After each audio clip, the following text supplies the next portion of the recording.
The sky turns orange, your phone buzzes with an air quality alert, and you're not sure if it's safe to open a window. Wildfire smoke season is here, and most households have no plan beyond closing the curtains. Today, the exact 4-step plan to keep your home's air safe, including a $40 filter you can build in 30 minutes, even if you rent. First, what smoke actually does. Wildfire smoke is loaded with PM 2.5, particles so small they get past your body's natural filters and into your bloodstream.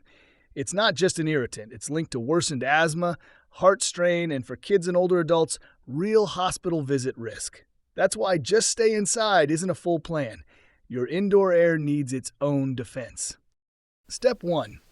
Keep it outside. Close every window and exterior door, and add a rolled towel or weather stripping at the gaps under doors. That's where most smoke sneaks in. If you have a central HVAC system, switch it to recirculate and upgrade to the highest MERV filter it can handle, usually MERV 13. If you don't have central air, this next step matters even more. Step 2, and this is the one most people skip, clean the air in at least one room. The gold standard is a HEPA air purifier, sized to your room's square footage. But if you don't have one yet, here's the $40 alternative that testing shows works nearly as well, a Corsi-Rosenthal box. Take a box fan, attach 4 MERV 13 furnace filters around the sides in a cube, arrows facing inward, tape the seams, and add a cardboard top.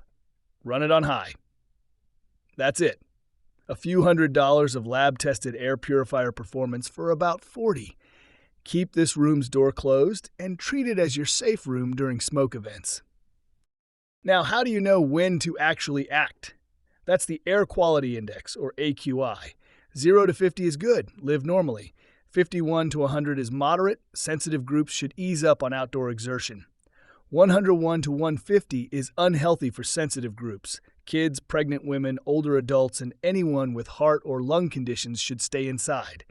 Above 150, it's unhealthy for everyone. That's your line to shelter in your clean room and keep outdoor time to a minimum.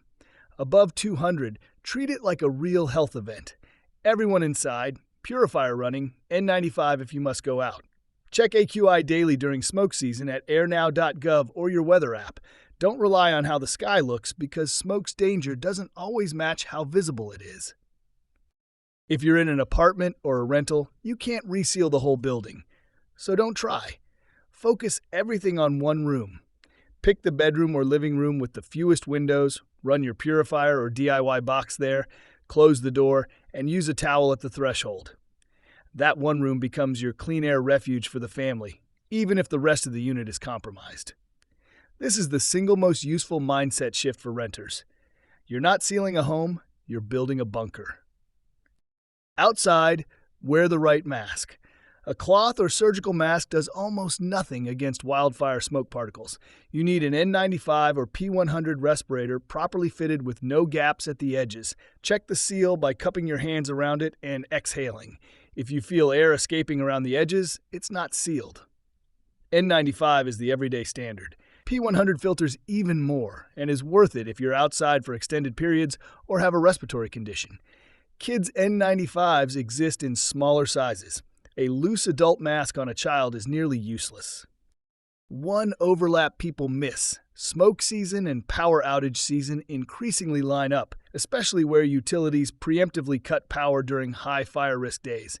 If your purifier needs power and the grid goes down, a portable power station keeps it running. This is the same battery backup we covered in our EcoFlow versus Jackery breakdown. Running a HEPA purifier for a full day typically takes a mid-size unit, not the smallest tier. Links in the description if you haven't sized your backup power yet. Let's talk gear. Good, better, best.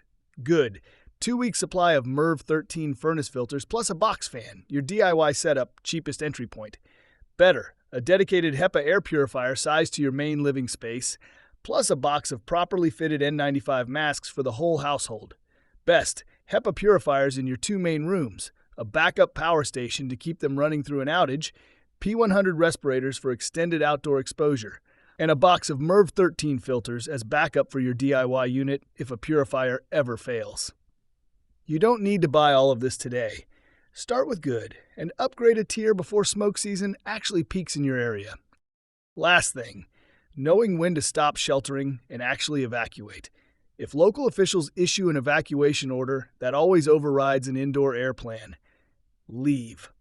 Outside of an official order, consider evacuating if AQI stays above 300 for multiple days with no relief forecast, if you or a family member has a serious respiratory reaction despite your clean room, or if the fire itself, not just smoke, is approaching your area. Shelter in place with a clean room works for smoke. It does not substitute for evacuating an actual fire threat. To recap, seal your home's gaps, build or buy a HEPA solution for at least one room, check the AQI daily and act at 150 plus, treat renters' units as one-room refuges, wear a properly fitted N95 or P100 outside, and no backup power keeps your purifier running if the grid goes down during a fire risk day.